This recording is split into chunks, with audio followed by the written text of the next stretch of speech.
This person built a viral business and went bankrupt all within a span of a year, and she has no one else but herself to blame. She essentially started falling down a staircase about a year ago, and she's still falling down that same staircase today. And it currently has a bit of a sad ending, but it's a valuable lesson for anyone buying products on the internet and for business owners. I've now been covering this story for a year now, so we're halfway to an associate's degree in the pink sauce, which isn't too wild to think about considering that ASU is now offering a Taylor Swift course. But this whole story starts off in June of 2022 when a chef on TikTok went viral for pouring a hot pink sauce on her fast food items. And pretty quickly, TikTok users started asking, wait, what's that sauce? And why is it hot pink? And apparently it was her own sauce, so clearly there was a demand for it. So what do you think she did? Did she A, continue to hype up the sauce until she could launch the brand properly? Or B, she quickly made a bunch in her own kitchen and sent it out in the Florida heat without any measures for keeping the product cold? If you guessed A, you had your hopes up way too much. So sadly, B is what happened. So she filmed herself bottling it in her kitchen, announced the product, people ordered them, and multiple of her customers received their package like this. And I'll let myself from the past explain it a little bit more. The pink sauce Cause y'all waited this long for nothing. This is, no ma'am, we're not trying this. Look at this. It stinks like throw up. No. Not gonna work. Sorry. All right, we need to see what's inside the sauce for it to look like that on arrival. So it has water, sunflower seed oil, raw honey, distilled vinegar. I'm assuming that's supposed to be vinegar. Garlic, pitaya, pink salt, dried spices, lemon juice, milk, and citric acid. Contains sunflower seed oil, milk, soy, and eggs. So this woman's out here shipping a sauce that has milk and eggs in it in the Florida sun without any preservatives. And yes, it does have citric acid here, but citric acid really just extends the shelf life of something. It doesn't protect milk from being in the hot sun. Having a milk and egg product cooking in the hot Florida sun and in the back of the USPS trucks, that just doesn't sound like a good way to ship your sauce. Like without even an ice pack? Really? It kind of sounds like she's just shipping out food poisoning for $20 plus shipping. Also, $20 for sauce. See, at that point, you would expect some premium ingredients because you could go to like Sprouts or Whole Foods and get a really nice sauce for like $7 to $10 that doesn't have the cheap seed oils in it. She also originally advertised the bottle having 444 servings, which I'm assuming she was just trying to be quirky with, like, ooh, angel number, look at that. When in reality, she's just misleading her customers. Then you have the whole thing where the sauce just kept changing colors throughout the promotion videos of the sauce, so people were like, is the recipe not even consistent here? What's going on? So there was all sorts of problems with the original sauce, with the elephant in the room being the people who received their sauce looking like this. No, ma'am. Oh my God. Look at this! If you're selling food products and your food is arriving like that, you have some serious problems. But hey, what did she do about the criticism? Pretty much nothing. Or well, until she couldn't anymore. And this is where she started to kind of deflect. Color didn't change, just the lighting. She then continued to ignore all the other criticism until she decided to address it all in the worst way possible, on a live stream. Well, this is where she said the now famous line. What do you mean FDA approved? I don't sell medical products. The pink sauce is not a medical product. The pink sauce don't contribute to your health. I never said that. Did I? Well, not knowing that the F in the FDA stands for food was a surprising statement from a chef. And while all of this was going on, other people were still receiving the sauce, and one of them decided to send it to a lab to get tested.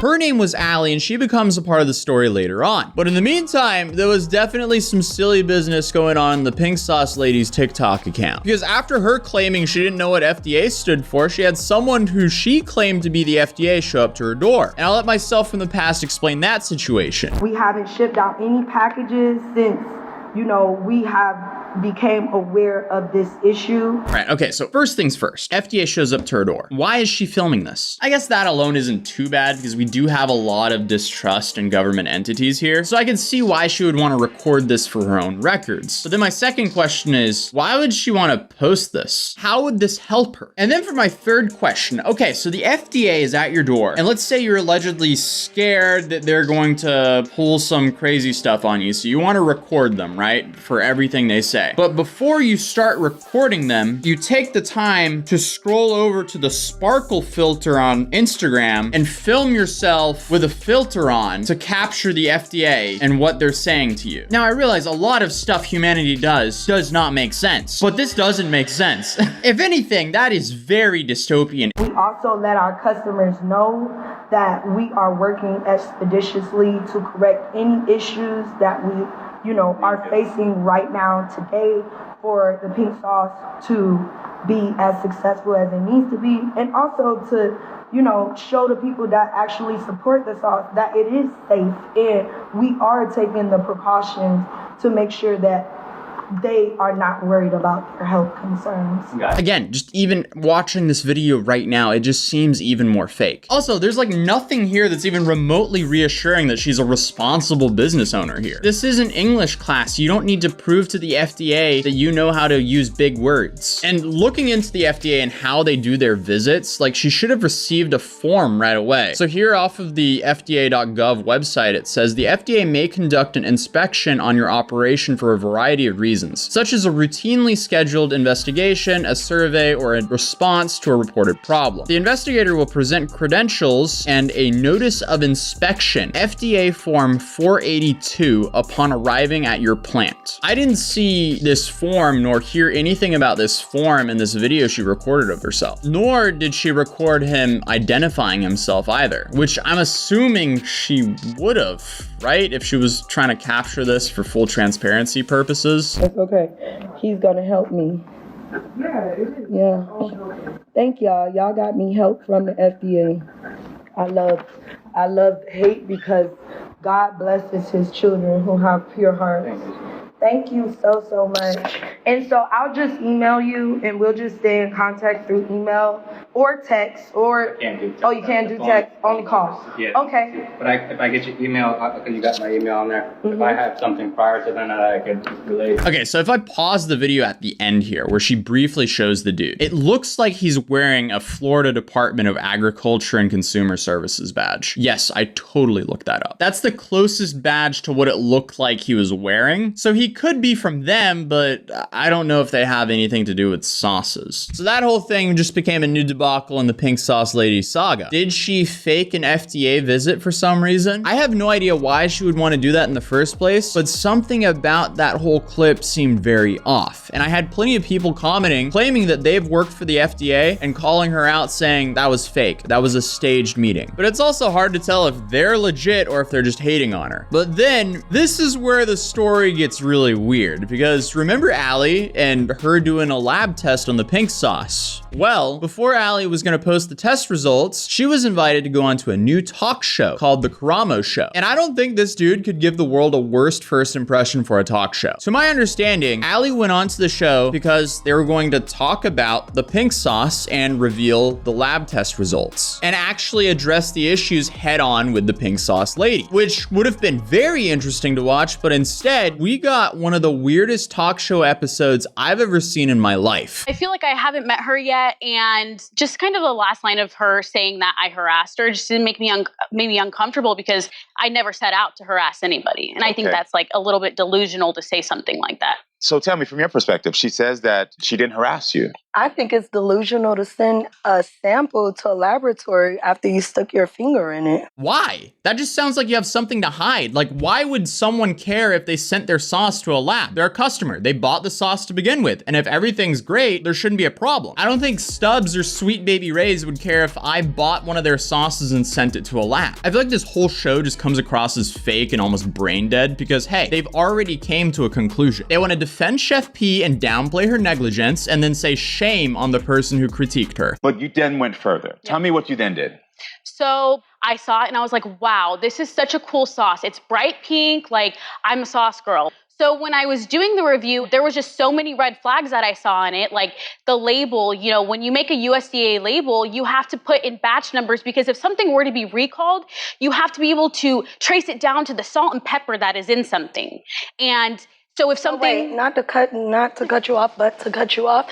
So you didn't see the video because you follow me, right? Well, I want to hear Allie. She's like, uh-oh, she's talking too much. We can't let her flip the narrative. Let's interrupt her. But let's continue. You had your time to talk, so just let me have mine. So I understand, like, if it does have dairy in it, you see all these concerns. You saw my TikTok. I follow you. You have my address, my phone number, my email. If once I posted my original video, if you wanted to make things right as a business owner, when you create a product, that's your pride and joy. You send it off to someone, they don't like it. You're like, oh my gosh, like that's my pride and So joy. are you Let saying me that fix you it. weren't contacted by No, Chef P? and the thing is, if you knew I had a problem with it, you could have contacted me and I could have turned around. And I'm not a hateful person. I could have been like, wow, Chef P contacted me. So you're saying that you contacted me. No, I'm saying you didn't contacted me. Okay, but why would I contact someone who's fabricating something on the internet? So you have the receipt to show the world and say, hey, look, I tried to make it right. Why is she attacking her? Nothing was fabricated. To be honest, you're not special. You're not special. Okay? So why should I lose my mind? What is going on here? Like, what? She's your customer. She is special. I'm at a loss for words here. She allegedly received a questionable product, and you're claiming that she fabricated it. What is the audience clapping for? I hate shows like this because they're trying to like manufacture some girl boss moment when in reality it just shows that she's bad at PR. But they go for a break and they come back here. I could have, taken down the video and done my testing and kept it to myself, which I did. No, you could have reached out to me like, hey girl, you know what? I see what you're doing, it's amazing and all. I'm a supporter, but I think you should look into this. Take this step. Did you research this? What land is she living in? Yes, that would make sense if she was like in a test group and she gave her the product for free to test it, but she paid $20 for that bottle. She's the customer. She can critique the product as much as she wants. Did you check out your packaging there versus trying to tear down my business and my livelihood? But your business and your livelihood seems like it's putting your customers at risk. It seems like she's genuinely upset she received critique. Wouldn't the right thing to do here is apologize and then say publicly all the things that you have done to make sure that never happens again? As a business owner, you are nothing without your customers, and going on some biased talk show isn't going to change that. You could have contacted me directly, Can you receive Why would she though? You keep saying that I should have reached out to you, but You should have. And I'm gonna touch your hand when I say this. When I say What is going on here? I meant that as you're not special as far as someone trying to hurt me. What is going on? What am I watching? This is so stupid. If she's not special, why are you currently holding her hand and raging at her for simply critiquing your product on TikTok? This just doesn't make sense. So I didn't take it as a direct insult because I know the industry and I know how people use different topics to build their platforms.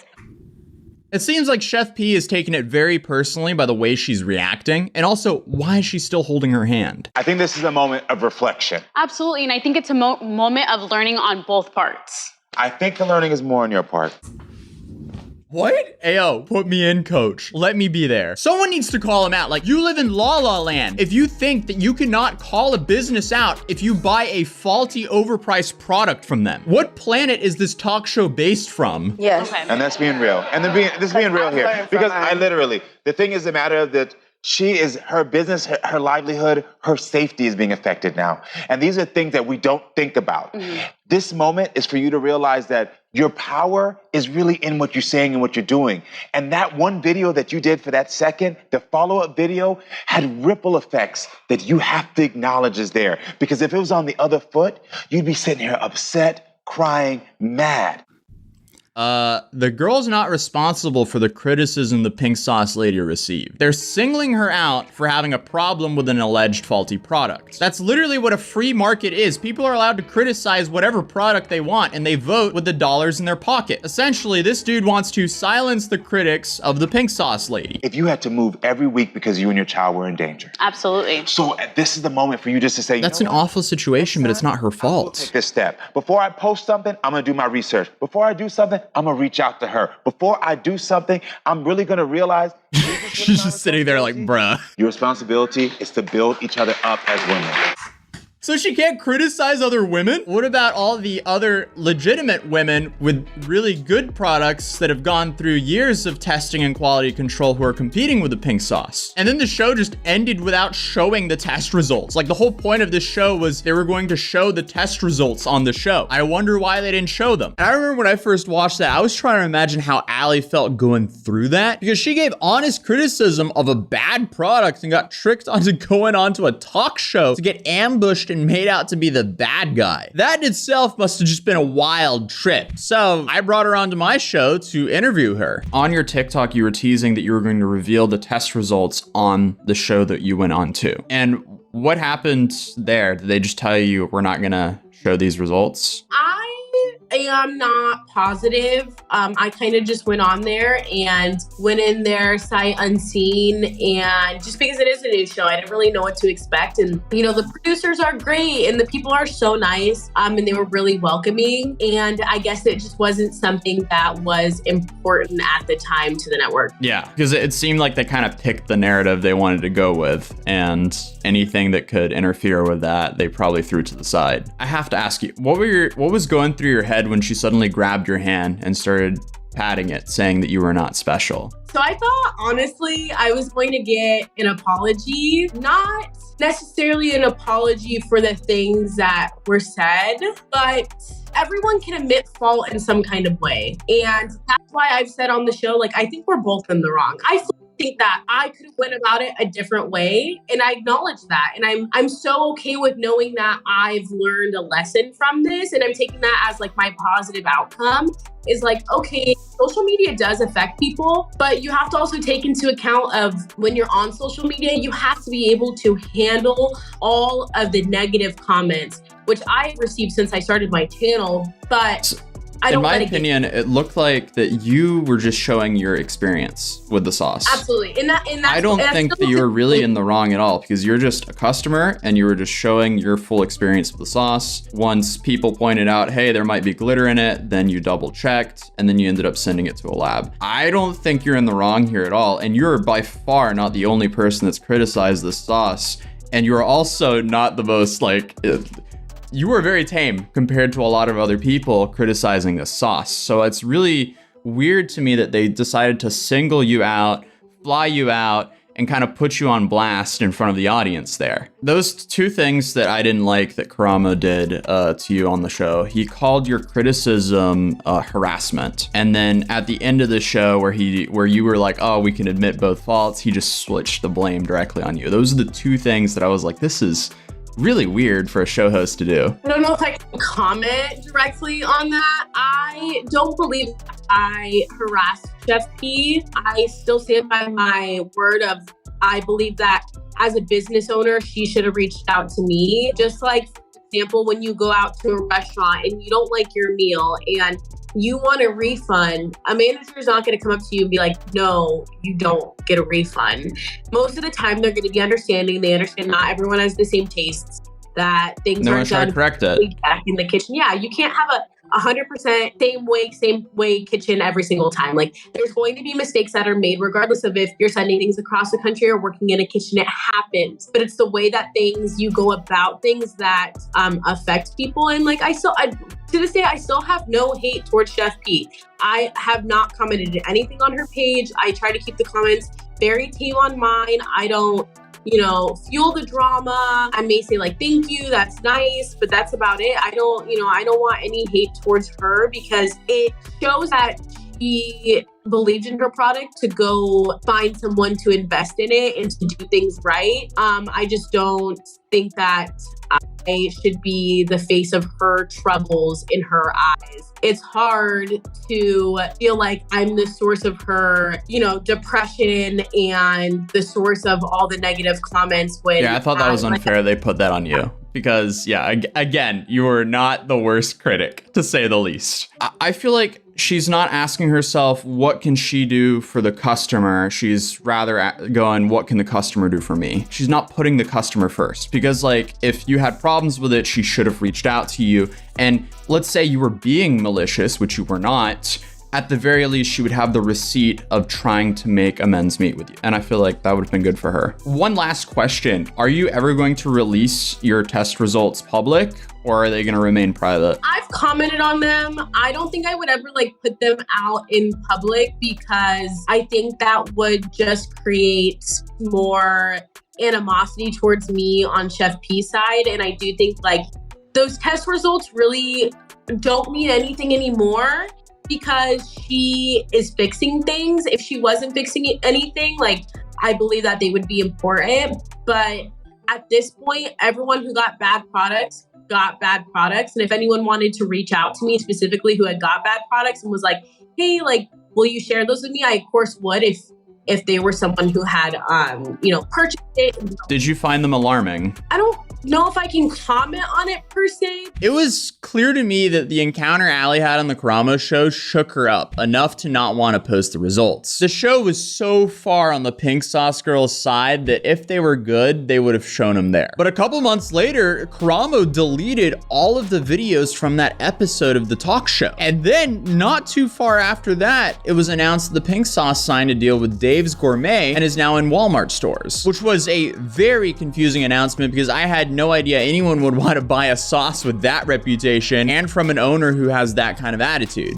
To the 19 million Reese's Pieces and Lifesavers comment. That was last week. Let's move on. Chapter 2. Can we please do that? Or some of y'all need to be stuck in chapter 1. I'm ready for chapter 2.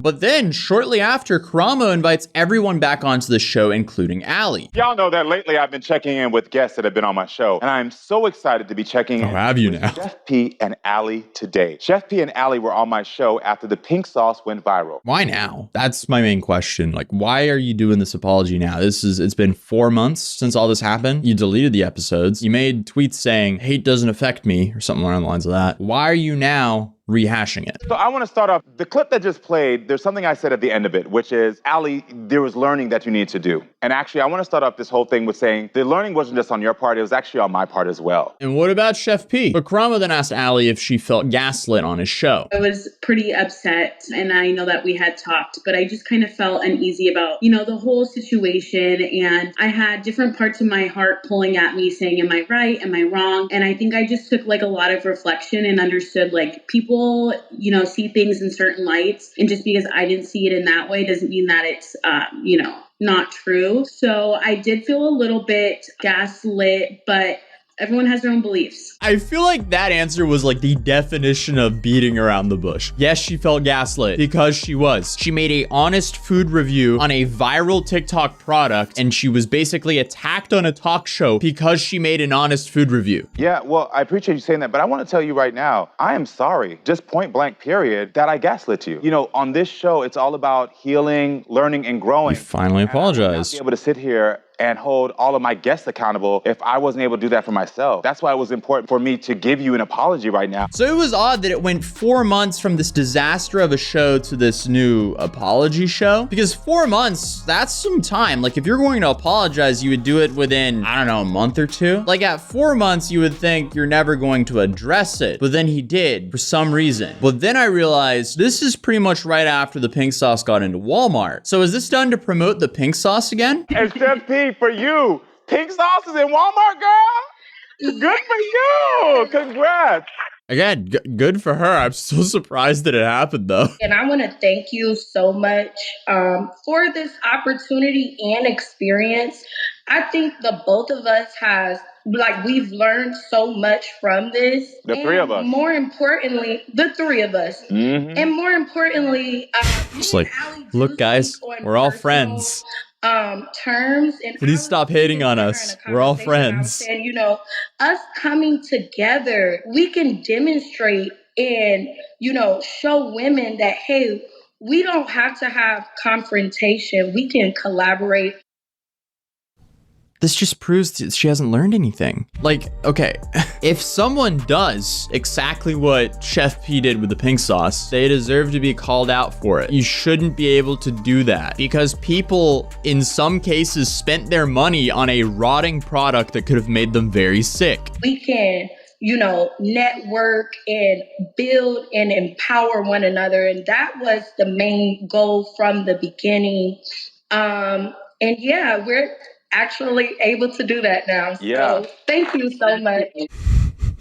It's very empowering to hold someone's hand and tell them, you criticize my product, you're not special. I mean, hey, if you guys are networking now, you guys would have never been networking if Allie didn't ever review your product. I mean, this feels very forced. Allie, did you give the sauce a second chance? And this time around, what do you think of it? Did you like it? Yeah, I loved it. So I gave it a second chance and everything was beautiful about my package. I love all the changes that they So I'm wondering, was this show made to promote the pink sauce again? I don't know. Kind of seems like some really weird advertising. I also feel like she didn't deserve that brand endorsement from Allie after treating her that poorly previously. But even after the show, like I kept asking myself, who is buying the sauce? Because she hasn't given anyone any reason to buy the sauce. And then we just didn't really hear too much from the pink sauce for a long time. I guess other than every now and then people would be like, oh, look, the color is a little bit different, or look, the sauce is now on clearance at Walmart. But quick side note, the inconsistency in the color of the Dave's Gourmet version of the pink sauce is because they actually use real dragon fruit in it. And apparently you have a little bit of an inconsistency with colors there. But we had quite a few months of radio silence from the pink sauce after that, until quite the odd article from the Rolling Stone came out titled, How She Survived Her Downfall. And looking at it now, that aged poorly. But she was also a speaker at some Walmart event, so I assumed things were going pretty well, until she just announced that she was essentially bankrupt and broke. And to be able to cover this, I felt like we needed the context of what actually happened, because while I have sympathy for her, her own actions landed her in this situation to begin with. So yesterday, as of recording this video, she posted this GoFundMe that says, Hi, my name is Veronica Shaw. I'm the founder of the Pink Sauce LLC, one of the most viral sauce sensations of 2022. As a young entrepreneur with big dreams, I followed my intuition and went forth towards my dreams to create something new. I made a few mistakes on the way, which led me to trust a company that is trying to take everything away from me. They lied to me, they are not paying me, and are not being transparent about my records. I've tried on multiple occasions to try to come on one accord with them, but they refuse to reimburse me for marketing expenses that I spent my own funds towards. I've been silenced and financially sabotaged. I am a single mom and I do everything for my kids. Right now, I don't even have enough money to buy my kids food on my own. My mom is on disability and has been giving us $20 just to get by on a daily basis. School is a few days away and I haven't been able to get my kids clothes or anything. I'm currently facing an eviction that's gone into defaults. The sheriffs can come to my door any day now. I need legal help. They're refusing to pay me the royalty that is owed to me. I don't know what else to do. I can't give up. I need help. Yeah, that's just a terrible situation that I wish upon no one. But this is also sadly one of those cases where she made her own bed here. I'm really interested in like what kind of deal she signed here, because if they're allegedly not paying her, it could be some sort of like minimum sales requirement before she starts seeing any return. But she's trying to raise $100,000 to fight a massive company in court. Sadly, she's going to need a lot more than that if she's actually going to have a fighting chance, because lawsuits are very expensive in America. I know firsthand. Sadly. But what's so wild about this story is she went from grabbing her customer's hand, telling them that they are not special, to begging for money to feed her kids, all within the span of a year. That's a humbling experience. Is this the end for Chef P? Well, I hope not. She hasn't said or done anything that I've liked in the last year, but it doesn't mean that she can't reinvent herself, pivot, and succeed in something else. Because I mean, hey, life in most cases is pretty long, so you have plenty of time to take your L's, turn them into lessons, and move on and succeed either in the same field or something completely different. She just has quite the uphill battle ahead of her. Well, this live streamer, he was allegedly chased out of Japan by the Yakuza, so that's a wild story, and I definitely recommend checking it out, and I'll see you guys in the next video. Peace.